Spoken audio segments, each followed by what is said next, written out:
Magandang tanghali po, Yusek. VP criticized the country's foreign policy and the administration's decision to allow foreign missiles in the Philippines. Ang sabi niya po, papapasukin mo ang missile ng foreign power sa bansa mo na alam mong kinaiinisan ng kalaban niya. Any comment po, Yusek? Salamat. Yes, the President said, we expect that from the Dutertes because they are pro-China. At ang Pangulo po ay pro-Philippines. Yes, good afternoon po.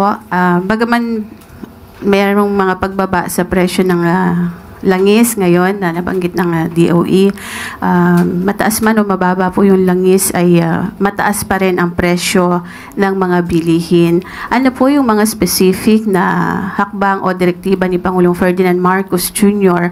para po mapigilan yung patuloy na mataas na presyo ng bilihin, hindi na lamang po yung pork ngayon, maging yung manok ay tumataas din po ang presyo. Noong nakaraang buwan po ay nagkaroon po ng report ang PSA na may mga goods na bumababa po ang presyo. Hindi na po lahat ng mabibili sa merkado ay mahal. At tandaan po natin, pati po ang presyo ng bigas ay bumababa na rin. At may ginagawa po, ayon na rin po sa direktiba ng Pangulo. Ang isa po na mababanggit ko po na ginawa po at naging successful po, si DI Secretary Cristina Roque, ay nagkaroon po sila ng kasunduan ng Canned Sardines Association of the Philippines kahapon po, June 23, 2025, at napagkasundoan na hindi po itataas ang presyo ng dilatang sardinas. So, sa ngayon po, at ang sabi nga po, mananatili na 21 pesos ang suggested retail price ng bawat 155 grams na lata ng sardinas. So, yan lang po muna maiulat ko at hihingi po tayo ng karagdagang ulat sa DTI kung ano pa po ang maaari nating maibahagi sa inyo. Yung pong pork and chicken price po yung mataas, ano po yung ginagawa ng DA dito?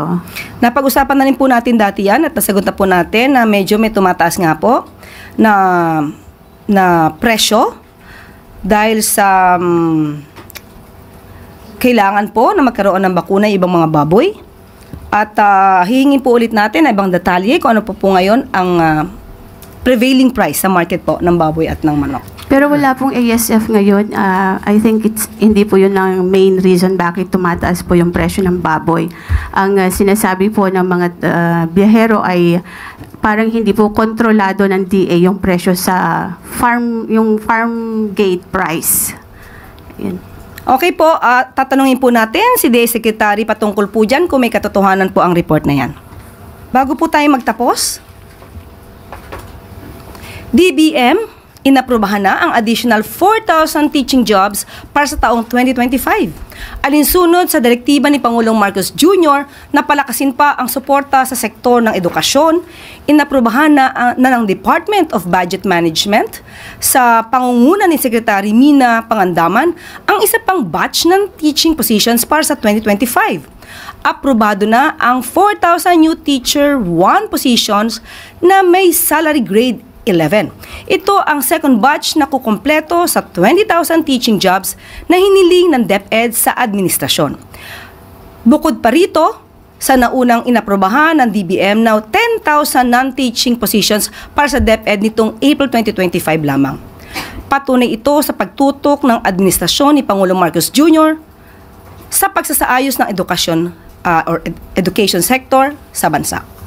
Dahil sa bagong Pilipinas, ang gusto ng Presidente ay dekalidad na edukasyon para sa bawat estudyante.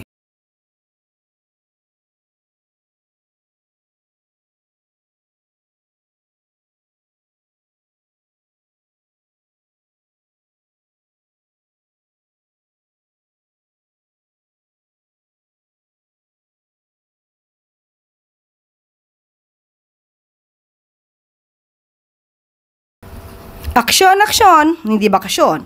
Mabilis na naging aksyon ng MMDA sa City Government of Manila na maghakot ng basurang nagkalat sa major roads ng lungsod. Dahil po sa malakas na pag-ulan nitong mga nakaraang araw, nagkaroon ng pagtambak ng basura sa maraming kalsada. Sa direktiba ng Pangulong Marcos Jr., agad na ipinag-utos ni MMDA Chairman Don Artes ang pagpapadala ng mga dump trucks upang makatulong sa paglilinis. Ayon sa datos ng MMDA, umabot na sa 49 tons ng basura ang nahakot at dinala sa Navotas Sanitary Landfill nitong umaga.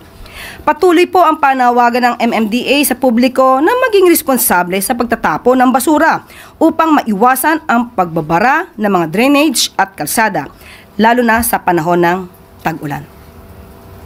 At di na po nagtatapos ang ating press briefing. Maraming salamat. Magandang hapon para sa bagong Pilipinas.